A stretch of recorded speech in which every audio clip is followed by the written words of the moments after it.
Class 12 के बच्चे ध्यान दें।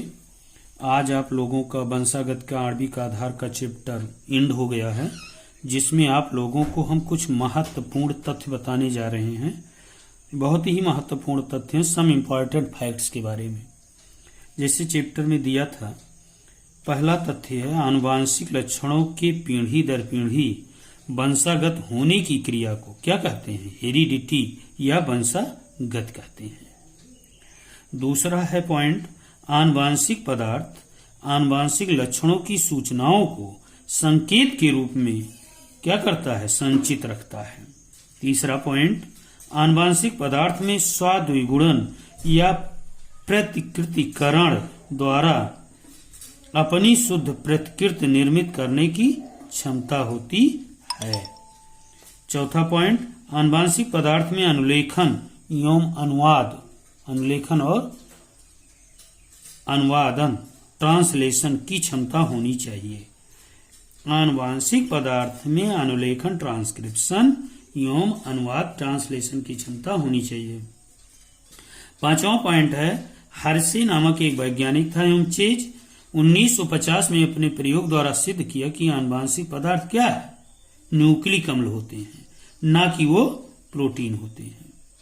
छठवां पॉइंट है, स्विट्जरलैंड के जैव रसायन फ्रेडरिक माइसर नामक वैज्ञानिक ने पश कोशिकाओं से एक रासायनिक पदार्थ न्यूक्लियन पृथक किया था।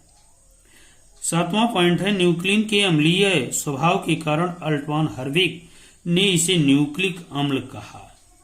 न्यूक्लियन के अम्लीय स्वभाव के कारण क्या कहा? न्यूक्लिक एसिड कहा। आठवां पॉइंट है,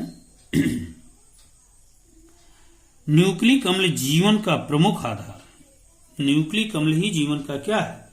प्रमुख आधार है, क्योंकि इनके द्वारा उन प्रोटीनों एवं एंजाइमों को कोडित किया जाता है जो जीवधारियों के संरचनात्मक क्रियात्मक घटकों का क्या करते हैं? निर्माण करते हैं।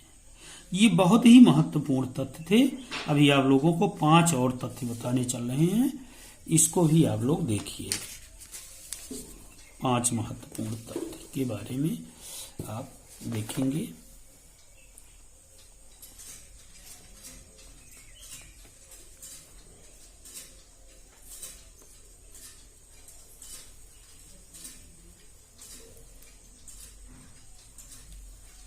देखिए 5 महत्वपूर्ण तथ्यों के बारे में आप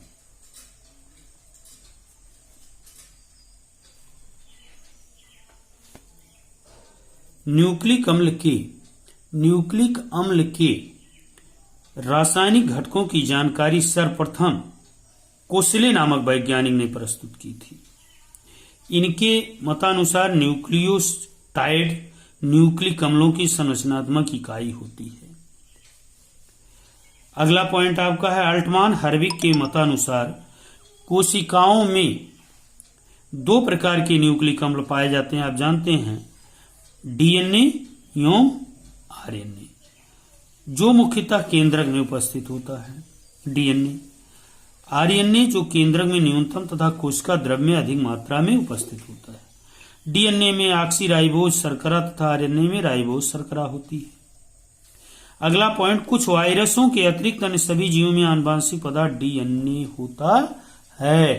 केवल वायरस को छोड़कर बाकी सभी में आनुवांशिक पदार्थ क्या होता है? डीएनए होता है।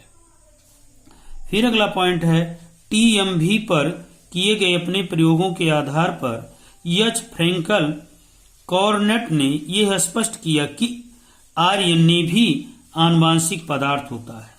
यह आनुवांशिक सामग्री के रूप में उन विशिष्ट स्थानों पर प्रयुक्त किया जाता है जहां डीएनए अनुपस्थित होता है। टीएमवी आप जानते होंगे, टोबैको मोज़ेक वायरस है।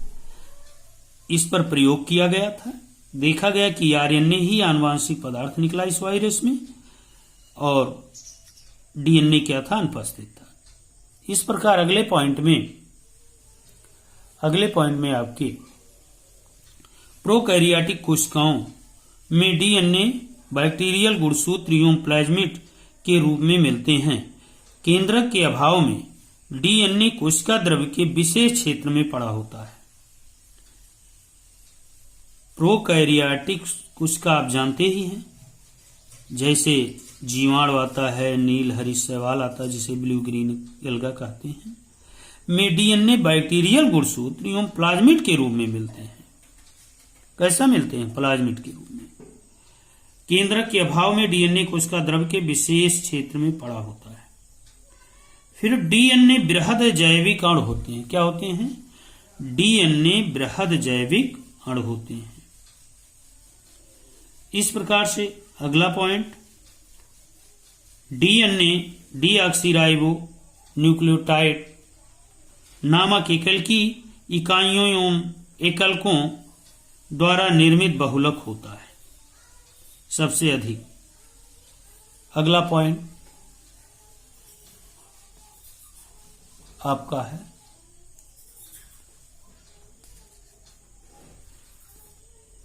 प्रत्येक डीऑक्सीराइबो न्यूक्लियोटाइड अणु निम्नलिखित 3 यौगिक के एक अणु के जुड़ने से निर्मित होता है, जिसे पेंटोज शर्करा, डीऑक्सीराइबोज फास्फेट समूह, नाइट्रोजनी क्षारक कहते हैं।